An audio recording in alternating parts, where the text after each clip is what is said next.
Market Mantra, Market Mantra, Market Mantra, Market Mantra, Market Mantra. Good evening and welcome to the Saturday edition of Market Mantra, in which we give you a complete update on the economic news of the day. Today we'll also be taking calls from you, our listeners, on any queries that you may have on business, economic and stock market news. But do remember that we don't address stock or company-specific queries. The numbers to call us on are 23314444, 23717106 or 23717117. And those of you who would be calling us from outside Delhi, please prefix 011. My name is Rajesh Lake, and with me is my co-anchor in Hindi, Sonu Sood. धन्यवाद राजेश। नमस्कार श्रोताओं, market मंत्र में आपका स्वागत है। रोज की तरह आज भी हम ताजा आर्थिक समाचार आप तक लाएंगे। श्रोताओं, आज शनिवार है। हर शनिवार की तरह आज भी हम आपके प्रश्न सीधे प्रोग्राम में शामिल करेंगे। आप हमसे आर्थिक, व्यापारिक या शेयर बाजार से जुड़े किसी भी मुद्दे पर जानकारी प्राप्त कर सकते हैं, परंतु ध्यान रखिएगा कि हम किसी विशेष कंपनी या स्टॉक के बारे में आपको इस कार्यक्रम में जानकारी नहीं दे पाएंगे। हमसे बात करने के लिए आप इन नंबरों पर हमें फोन कर सकते हैं 23314444, 23717106 और तीसरा नंबर है 23717117। प्रश्नों के जवाब देने और चर्चा करने के लिए हमारे साथ कार्यक्रम में जुड़े हुए हैं आउटलुक हिंदी के एडिटर हरवीर सिंह। हरवीर, नमस्कार। कार्यक्रम में आपका स्वागत है। जी नमस्कार, शुक्रिया। और अब सबसे पहले हेडलाइंस जिन्हें आप तक ला रहे हैं राजेश लेख। Domestic stocks logged losses of 1.5% in the week ended yesterday, and U.S. indices witnessed fall this week amid increasing number of COVID-19 cases and a pessimistic outlook by Fed. कल समाप्त सप्ताह के दौरान घरेलू शेयर बाजारों में 1.5% की गिरावट हुई दर्ज, और कोविड-19 के बढ़ते मामलों और अमरीकी फेड के निराशाजनक रुख के बीच अमरीकी शेयर बाजारों में आई गिरावट।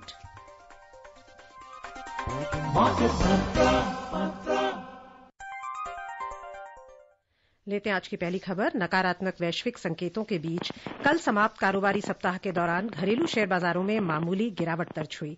कोविड-19 के मामले बढ़ने, उच्चतम न्यायालय द्वारा एजीआर मामले में कोई त्वरित राहत न देने और आर्थिक सुधार की समय सीमा पर अमरीकी फेडरल रिजर्व के निराशावादी रुख से निवेशकों की धारणा पर प्रतिकूल प्रभाव पड़ा।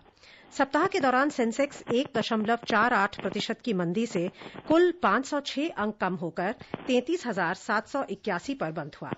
नेशनल स्टॉक एक्सचेंज का निफ्टी 10,000 के स्तर से नीचे आते हुए 1.67% की मंदी से कुल 169 अंक कम होकर 9,973 पर बंद हुआ। व्यापक बाजार की बात करें तो गत सप्ताह बीएसई मिड कैप सूचकांक 0.37% की बढ़त में रहा, लेकिन स्मॉल कैप सूचकांक में 0.08% की मामूली गिरावट दर्ज हुई। We have a first caller on line with us, Tausif from Delhi. Tausif, we welcome you. Please ask your question. जी नमस्कार सर। नमस्कार सर, मैं पूछना चाह रहा था प्लीज कि जैसे हम किसी कंपनी में निवेश करते हैं तो मतलब इसका जो आप बोलते हैं SIP सिस्टमैटिक इन्वेस्टमेंट प्लान, तो मतलब हम अपने जो कैपिटल को कितने हिस्सों में पहले भाग करें और कितने मतलब कितने गैप से, कितने महीने में, हर महीने या हर 2 महीने या हर 3 महीने में मतलब कितने गैप से निवेश करें, और अगर शेयर ऊपर जा रहा हो तब भी निवेश करेंगे? प्लीज थोड़ा इस बारे में बताइए प्लीज। देखिए, जो आपने SIP की बात की है, जिसे हम सिस्टमेटिक इन्वेस्टमेंट प्लान बोलते हैं, उसके लिए म्यूचुअल फंड के माध्यम से हम कोई भी निवेशक निवेश करता है, उसको म्यूचुअल फंड एक जो भी आपका एक इन्वेस्टेबल सरप्लस है, जो कि आप स्टॉक मार्केट में या बॉन्ड मार्केट में जो या डेट मार्केट में इन्वेस्ट करना चाहते हैं, वो फिर उसका आपका एक SIP तय होता है और उसको SIP को म्यूचुअल फंड की जो डिफरेंट स्कीम्स हैं वो उसमें इन्वेस्ट करते हैं। तो ये डिपेंड करता है कि आपके पास कितना हर महीने कितना आप जमा कर सकते हैं, उसमें उसके लिए निकाल सकते हैं निवेश के लिए, और फिर उसके अकॉर्डिंग आपसे जो राय मशवरा करके जो भी आपका एडवाइजर है वो आपके जो प्लान है उनमें इन्वेस्ट करते हैं, और फिर ये आप डायरेक्ट भी SIP में जो डिफरेंट म्यूचुअल फंड्स के अलग अलग स्कीम्स हैं उनमें इन्वेस्ट कर सकते हैं। और उनका ये भी सवाल था कि अगर शेयर्स ऊपर जा रहे हैं तब भी क्या इन्वेस्ट करते रहें SIP में?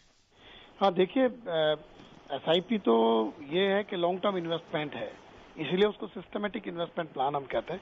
ऐसा नहीं कि आपने जमा कर दिया फिर आपने रोक दिया, आपको कंटिन्यू रखना होता है, क्योंकि आपका जो यूनिट्स उसमें परचेज होती हैं वो डिफरेंट प्राइस वैल्यू के ऊपर परचेज होती हैं, तो आपका जो इन्वेस्टमेंट का जो एप्रिसिएशन है वो उसके हिसाब से तय होता है। मार्केट अप एंड डाउन भी होता है, और ऐसा नहीं है कि मार्केट ऊपर जाने का मतलब ये नहीं कि सारे स्टॉक ऊपर जा रहे हैं या सारे स्टॉक नीचे जा रहे हैं। तो कई बार आपकी जो स्कीम है वो आपको हो सकता है लो बेस में खरीद रहे हो और फिर वो ऊपर चला जाए, वो प्रोडक्ट उस इन्वेस्टमेंट उसमें जो है उस पर्टिकुलर स्टॉक्स में जहां भी वो लगा रहे हैं, तो इसीलिए वो तो लॉन्ग टर्म इन्वेस्टमेंट होता है। ऐसा नहीं कि आप ऑन एंड ऑफ करेंगे, वो ज्यादा फायदेमंद नहीं है उसमें। और अब कोलकाता से हैं हमारे अगले कॉलर विजय, आपका स्वागत है, सवाल पूछिए। मैडम बोल रहे हैं कि मान लीजिए कोई अकाउंट नंबर मेरा जान गया, आम आदमी हो जो भी हो, मेरा मैंने ये नहीं, नेट बैंकिंग नहीं है और ATM भी नहीं है, IFSC कोड ब्रांच कोड सब जान गया अकाउंट नंबर, तो कोई क्या पैसा निकाल सकता है क्या, यही जानना।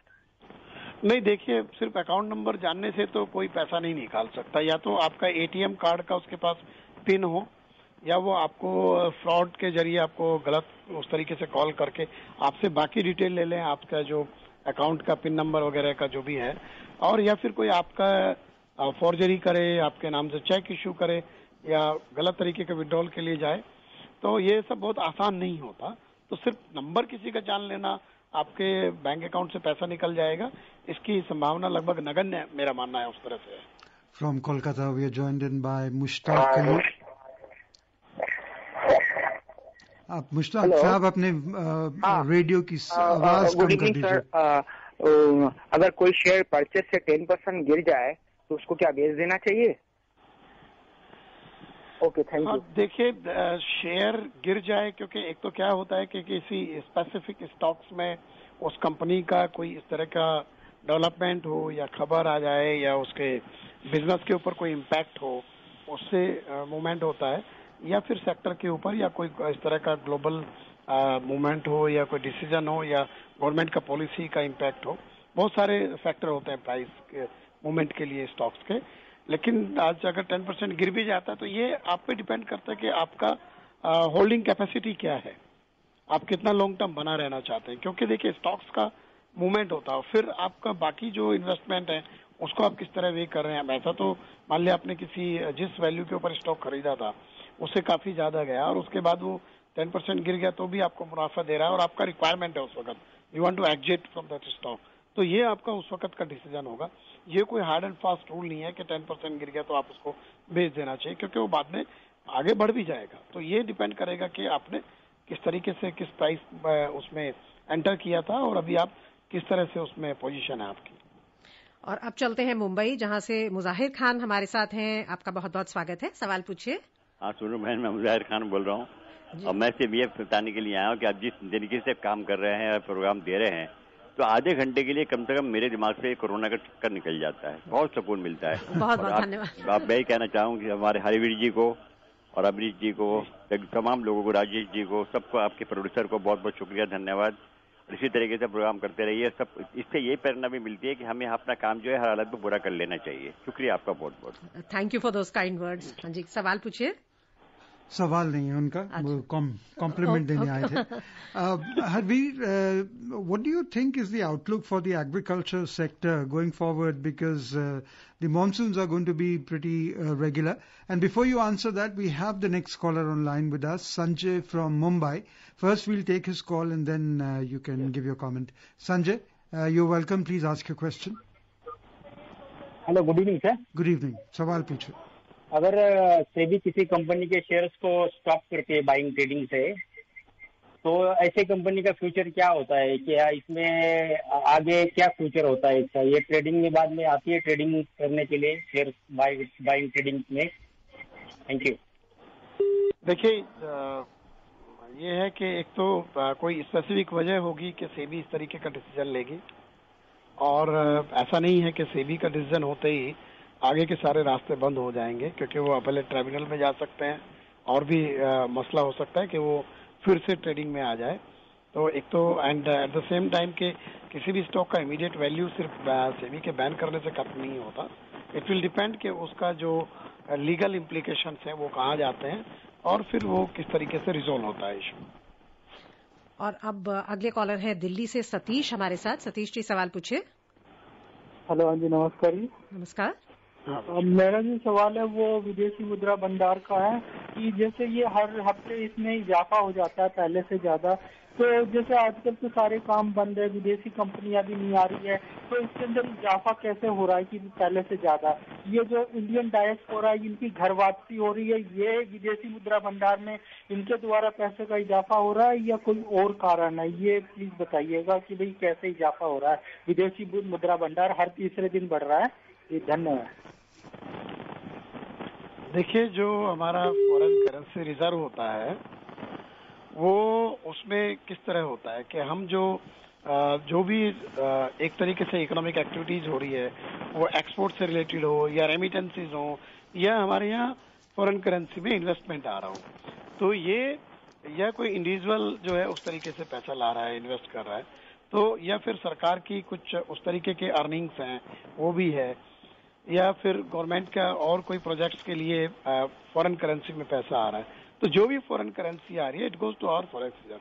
तो उसमें ये नहीं आप कह सकते कि अभी इकोनॉमिक एक्टिविटीज कम उस तरीके से हो रही हैं या एक्सपोर्ट नहीं हो रहा तो उसमें इजाफा नहीं हो रहा। दूसरा पॉइंट क्या है, हमारी जो एक्सपेंसेस हैं फॉरेक्स के, ये डिपेंड करता है, मान लिया कि जो हम लोगों का जो आउटफ्लो है फॉरेक्स का, अगर वो तेज नहीं है और इनफ्लो से ज्यादा है तो नेचुरली अगर नेट उसमें जो भी होगा तो वो उसमें ऐड हो जाता है। तो कई बार क्या होता है कि मान लिया हमारी देनदारी ज्यादा है, मान लिया खासतौर से हम लोग ऑयल इंपोर्ट पे बहुत खर्च करते हैं या गोल्ड के ऊपर काफी सारा हमारा फॉरेन करेंसी का खर्च होता था, और एक टाइम में गोल्ड के कॉइन्स की ट्रेडिंग ये सब बंद करना पड़ा था कुछ साल पहले, 2014 के पहले काफी बड़ा प्रॉब्लम था वो। तो ये डिपेंड करता है कि हम लोग खर्च कहाँ कर रहे हैं और हमारे जो अर्निंग्स हैं वो किस तरह की हैं। तो उस पर देयर आर मल्टीपल फैक्टर्स, कोई एक चीज नहीं है कि सिर्फ उसकी वजह से ये इसका मूवमेंट तय होता है। और अब चेन्नई से सरव हैं हमारे साथ अगले कॉलर। सरव जी सवाल पूछिए। हेलो जी, अब हम आपको सुन पा रहे हैं, सवाल पूछिए। Ma'am, actually I have invested in housing finance sector. जी। So what is the prospects for the another 6 months, because the price and all have come down to 80%. Yes. Actually, housing sector is struggling since last few years. To be frank, Yes, sir. inventory is very high, demand is low, and due to this COVID impact, it will also affect the housing sector. But at the same time, we should not forget government is also trying to boost the demand. A lot of package has been given. Even in disputed projects, government has asked public sector to complete the project, particularly if we see around NCR. And this RERA Act basically made it more and more systematic kind of things and more transparent. Those who are the good player, those who have good intentions will always remain transparent, follow the law, rule, regulations. This kind of companies are not in very bad shape, or you can say their prospects are good. This sector is getting evolved, particularly more and more, you can say, sound on the front of this thing, rules and regulation. It will be more transparent in coming days. But definitely, demand is low. Economy is getting affected to this coronavirus. A lot of job losses are also there. So it will depend, but interest rate has also come down. Some experts are continuously saying that is the right time to buy houses because prices are very attractive at this moment. But definitely things are not very good for housing sector. We have to wait that how the sector will revive in coming days. Eknath from Mumbai joins us now. Eknath, we welcome you. Hello साहब, नमस्कार साहब। नमस्कार, सवाल पूछो। Sir, Maharashtra Punjab and Maharashtra cooperative जो bank है ना जी, Punjab and Maharashtra cooperative bank, जी जी जी, तो वो बैंक में हमारा अकाउंट है, तो अभी पैसा निकलने को लोग देते नहीं है। 2,60,000 हमारा FD है। अगर अकाउंट क्लोज करेगा तो पूरा हमारा पैसा मिलेगा क्या? 2,60,000। देखिए, अभी तो उसमें जो RBI का जो भी उसके ऊपर मोरेटोरियम लगा था और जो गाइडलाइंस हैं उसके हिसाब से उस बैंक का चल रहा है अभी, और आपको वही देखना पड़ेगा जो आरबीआई का जो भी उस पंजाब एंड महाराष्ट्र बैंक को लेकर के जो डायरेक्टिव्स आते हैं या उनका कोई भी इंफॉर्मेशन आती है, to keep a watch on that. और अब गाजियाबाद चलते हैं, जहां से गौरव हमारे साथ हैं। गौरव जी, सवाल पूछिए। नमस्ते हरवीर जी। नमस्ते सोनू मैडम। मेरा सवाल ये दूध के ऊपर है मैडम। आप एग्रीकल्चर स्पेशलिस्ट हैं, दूध के बारे में मुझे पूछना है कि हमारे यहाँ दूध से वैसा चीज क्यों नहीं बन पाता या मिलता क्यों नहीं मार्केट में, जैसा फ्रांस और स्विट्जरलैंड या हॉलैंड के लोग बनाते हैं। क्या इसमें कोई हमारे को मैन्युफैक्चरिंग की टेक्नोलॉजी पता नहीं है या हमें पता नहीं है? क्योंकि आज की तारीख में दिल्ली, बम्बई, बड़े शहरों में चीज खाने वाले लोग बहुत हो गए हैं। इससे किसान इनको फायदा होगा दूध वालों को, और जो दूध है ये चीज जो है काफी टिक जाता है, जबकि दही वगैरह ज्यादा टिकते नहीं है। ये चीज के प्रोसेसिंग के ऊपर बताइए थोड़ा। Thank you. देखिए, आपने ठीक कहा है कि चीज एक प्रोसेस प्रोडक्ट है, वैल्यू एडिड प्रोडक्ट है मिल्क का, और one of the highest value added product है। क्योंकि अगर हम बाकी प्रोडक्ट में जाएं, दूध के अलावा दूध भी प्रोसेस होता है, या दही पे जाएं, या आपका घी पे जाएं, या आइसक्रीम पे जाएं, चीज is one of the highest basically value added product. और चीज का मैं थोड़ा आपको हिस्ट्री बताऊं कि हमारे यहाँ जो दूध है उसमें ज्यादातर क्वांटिटी है बफेलो मिल्क की, काउ मिल्क हमारा कम है। और जो अब जिन देशों की आपने बात की है वहां पर काउ मिल्क ज्यादा है, और जो प्रोसेसिंग है बेसिकली ये जो चीज की डिफरेंट वैरायटीज है, जैसे अगर आपने देखा होगा पहले यहाँ पे उतना वैरायटी भी नहीं मिलती थी और मार्केट भी इतना नहीं था, लोगों के जो फूड हैबिट में शुमार नहीं था। नाउ आप लोगों को जो चीज स्लाइस मिलता है, मोज़रेला मिलता है, आपको पिज्जा चीज मिलता है, तो ये सारा धीरे धीरे वो हो रहा है, बन रहा है। बट एक टाइम ये था कि I want to take you back to the history कि हमारे यहाँ प्रॉब्लम हुआ कि हम चीज बनाए कैसे, बिकॉज जो हमारे कोऑपरेटिव थे या प्राइवेट वाले भी थे तो वो मिल्क जो है वो बफेलो का था, तो कैसे होगा। तो डॉक्टर कुरियन और उनकी टीम ने मिलकर पहली बार ये एस्टेब्लिश किया कि हम अपनी टेक्नोलॉजी से we can process milk into cheese, और ये चीज बनना शुरू हुआ। तो ये हो सकता है वहाँ का टेस्ट अलग होगा, बिकॉज एक तो प्रोसेसिंग किसी भी जो इस तरह का फूड प्रोडक्ट होता है तो प्रोसेसिंग किस किस प्रोसेस से आप बनाते हैं उससे आपका टेस्ट और उसके ऊपर इम्पैक्ट आता है। Definitely the raw material is different there. तो ये हो रहा है, ग्रो हो रहा है काफी तेजी से उसका मार्केट का। आप देखेंगे कि हमारे यहाँ फूड हैबिट्स में से पिज्जा आया तो इमीडिएटली उससे डिमांड एक बड़ी निकली जो है उस तरीके से। So now it is a very important and growing sector और आई कैन से प्रोडक्ट जो है, और उसमें जो अभी बड़ा शेयर है उसमें हमारा जो कोऑपरेटिव का अमूल है या फिर मदर डेयरी है या इवन प्राइवेट में ब्रिटानिया वगैरह है, वो लोग भी बनाते हैं चीज जो है, तो वो बढ़ रहा है मार्केट। बट हाँ, ये नहीं कह सकते आप उसका इतना बड़ा क्वांटिटी हो जाए कि बहुत सारा मिल्क उस तरफ डाइवर्ट हो जाए, बिकॉज आपको उसके लिए मार्केट भी चाहिए और वो एक्सपेंसिव प्रोडक्ट है। मुंबई से रत्नाकर हैं हमारे साथ। रत्नाकर जी, स्वागत है, सवाल पूछिए।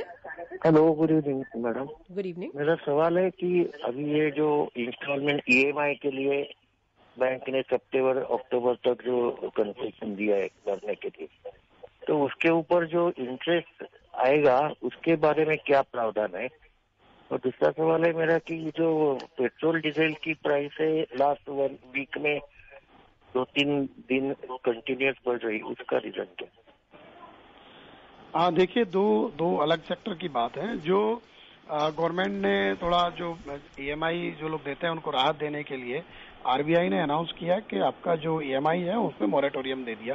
पहले 3 महीने का दिया, उसको फिर एक्सटेंड किया 3 महीने का, लेकिन उस पर जो इंटरेस्ट इनकर हो रहा है उसको कोई माफ नहीं किया किसी ने भी। और वो जाहिर सी बात है कि अगर सही मायने में देखें हम कि अगर कोई दे सकता है इंस्टॉलमेंट तो उसको दे देना चाहिए, क्योंकि जो डेफरमेंट लेगा उसको ज्यादा इंटरेस्ट देना पड़ेगा। और इसको लेकर के मसला सुप्रीम कोर्ट में भी चला गया है, और सुप्रीम कोर्ट ने आरबीआई से भी कहा है और सरकार से भी कि इस पे आप स्थिति साफ कीजिए, बिकॉज बात थी कि आपको राहत दे, तो सिर्फ पेमेंट ना करने की राहत आपको मिले उससे कोई फायदा नहीं है उतना बड़ा। हाँ, ये हो सकता है कुछ लोगों का जो इनकम फ्लो अफेक्ट हो रहा है तो उनको जरूर राहत है कि अभी तुरंत आपको पैसा नहीं निकालना है और आप बाकी अपने एक्सपेंसेस मीट आउट कर सकते हैं। तो ये उसमें स्थिति ये है। दूसरा आपने सवाल किया कि जो पेट्रोलियम प्रोडक्ट्स हैं उनका दाम कई दिन से लगातार बढ़ रहा है।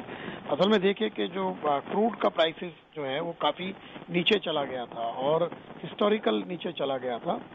तो उस वक्त क्या था कि सरकार को लगा कि उनको रेवेन्यू का रिक्वायरमेंट है, तो गवर्नमेंट ने उसके ऊपर ड्यूटीज जो है उनका जो टैक्स का रेशियो है उसको काफी बढ़ा दिया था और कई स्टेट गवर्नमेंट ने भी बढ़ाया उसको। अब क्या है कि वो क्रूड का प्राइसेस जब मूव करने लगा ऊपर की तरफ, तो जो मार्केटिंग कंपनीज हैं ऑयल की, उनको एक लेवल तक तो उनको प्रॉफिट मार्जिन था, उसके बाद उनका प्रॉफिट अफेक्ट होने लगा, मतलब प्रॉफिट नहीं बचा, उनको नुकसान होने लगा। अब उसके बाद जो है उन्होंने दाम बढ़ाना शुरू कर दिया है। अब वो जो इंटरनेशनल मार्केट में जैसे मूव करता है प्राइस, वो लोग पेट्रोलियम प्रोडक्ट्स के दाम बढ़ा रहे हैं और इसीलिए फिर ये लगा था। अब ये देखना पड़ेगा या तो सरकार जो है वो ड्यूटीज कम करे। इसमें ये भी होता है कि जब दाम बढ़ता है और ड्यूटी का जो रेट है वो ज्यादा होता है तो वो इम्पैक्ट भी ज्यादा आता है, because that is on a certain percentage level of x refinery prices. तो ये अब जब तक इसमें गवर्नमेंट नहीं कंसिडर करेगी कि कंज्यूमर को दबाव बन रहा है, उनको ज्यादा महंगा दाम देना पड़ रहा है, तो तब तक तो ये प्राइसेस रुकेंगे नहीं। अभी मार्केट में क्रूड का प्राइसेस अगर कम नहीं होगा तो we were talking about the moratorium, so I think the government is going to take the view on June 17, and government is to hold a meeting actually with the RBI, banks and the Finmen on this issue, whereas the RBI actually is quite emphatic in saying that the benefit and intentions of moratorium is not to waive any payment obligation to the borrowers. So let's wait and watch. On the 17th, yes, we will have the clarity. Because it has a direct financial implication. Yes. और अगले collar के पास चलने से पहले रुपए पर एक नजर डाल लेते हैं। कल समाप्त कारोबारी सप्ताह के दौरान रुपया डॉलर के मुकाबले कुल 26 पैसे की कमजोरी से 75 रुपए 84 पैसे प्रति डॉलर के स्तर पर बंद हुआ। घरेलू शेयर बाजारों में भारी उतार चढ़ाव और विदेशी फंडों द्वारा भारतीय बाजार से पैसा बाहर निकालने का प्रतिकूल प्रभाव निवेशकों की धारणा पर पड़ा और रुपए में गिरावट आई। विदेशी मुद्रा कारोबारियों के अनुसार जोखिम उठाने की प्रवृत्ति कम हो गई है और कोविड-19 संक्रमण के फिर गति पकड़ने से जुड़ी चिंताएं बढ़ गई हैं। और अब मुंबई से संदीप हैं हमारे साथ। संदीप जी, आपका स्वागत है, सवाल पूछें। Good evening Market Mantra. Good evening. मुझे एक सवाल पूछना है कि मेरी मम्मी का एक कोऑपरेटिव बैंक में जनधन अकाउंट है जी, please go ahead. Jandhan account में ना तो पैसा वो पीएम का 500 रुपए का वो अमाउंट आ गया है और ना तो उनको वो जो स्ट्रीट वेंडर के लिए 10,000 का जो लोन देने का प्रोसीजर है वो भी नहीं है। तो मैं किसको जाके कंप्लेंट कर सकता हूँ? ये एक तो आप कंसर्न बैंक से चेक कीजिए कि कोई डिस्क्रिपेंसी तो नहीं है। उनका जो अकाउंट है उसका प्रॉपर जहाँ पे सेंट्रलाइज डिटेल गवर्नमेंट के पास है, जिस तरीके से, क्योंकि सेंट्रल गवर्नमेंट ट्रांसफर कर रही है, तो ये एक तो आपको वो चेक करना चाहिए। और ये क्योंकि स्ट्रीट वेंडर्स के लिए गवर्नमेंट ने अनाउंस किया है कि अप टू 10,000 उनको क्रेडिट मिल सकता है वो जाके, बट उसके लिए आपको बैंक में ही जाके, अब not necessary that particular cooperative bank, क्योंकि आप दूसरे बैंक में भी जा सकते हैं, पीएसयू बैंक में भी, वहां पर वो गवर्नमेंट की स्कीम्स का इम्प्लीमेंटेशन का प्रोसेस थोड़ा बेहतर होता है। तो ये आप दूसरे ये भी है कि एक रिलेशनशिप आपकी कोऑपरेटिव बैंक्स के साथ में है, तो वो आप पूछ सकते हैं, बट जरूरी नहीं कि वहाँ वो जो स्कीम का इम्प्लीमेंटेशन वो लोग भी कर रहे हो, but it is better to go to the public sector bank. Joining us now from Delhi is Vishal. Vishal, we welcome you to Market Mantra. Market Mantra team और हरवीर सिंह जी को नमस्कार। नमस्कार जी। पहला तो मैं ये जानना चाहता था कि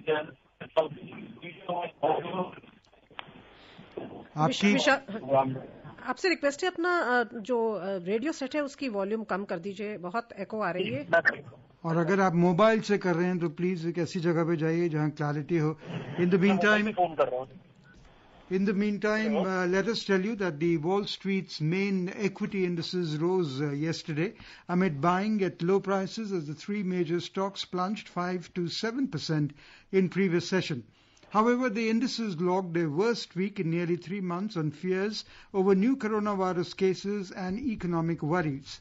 The S&P 500 tumbled nearly 6% on Thursday, and the three main indices recorded their worst day since mid-March as the Federal Reserve's indication of a long road to recovery and rising COVID-19 cases in the United States cast a pall over investor bets on a swift economic rebound.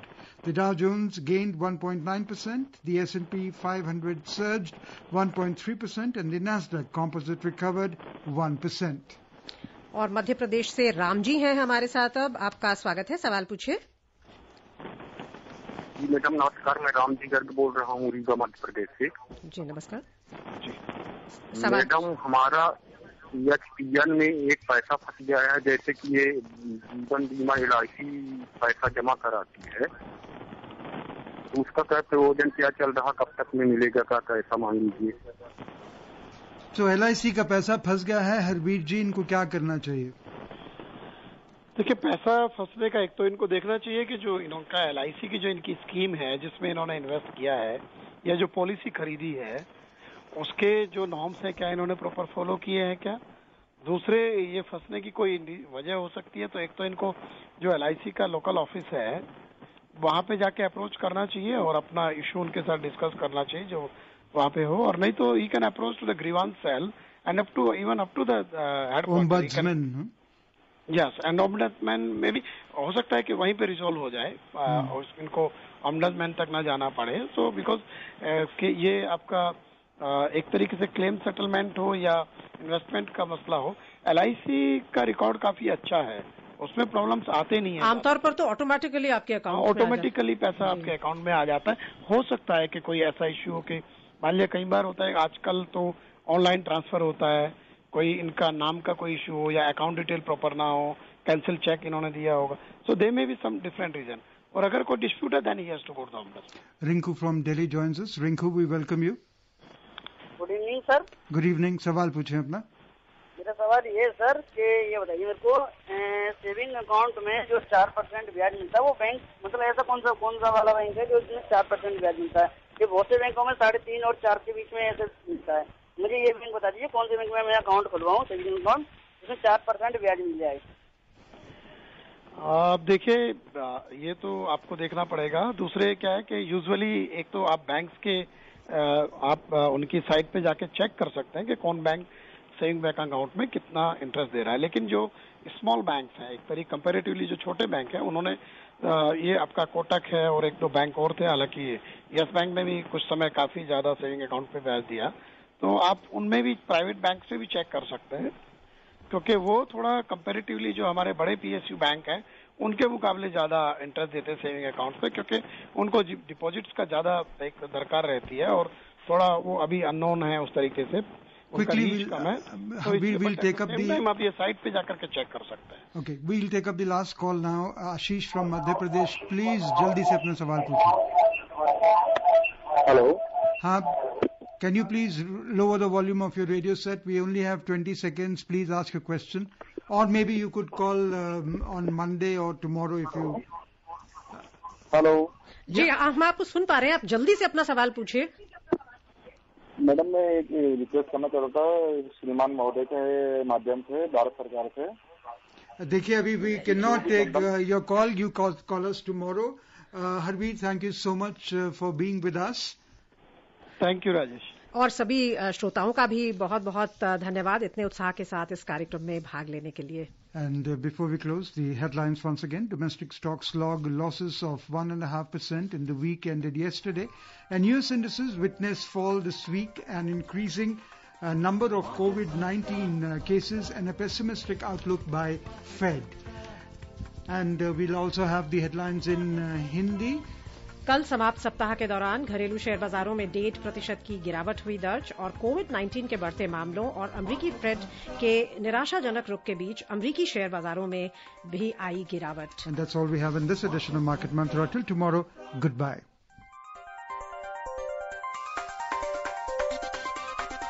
Market Mantra.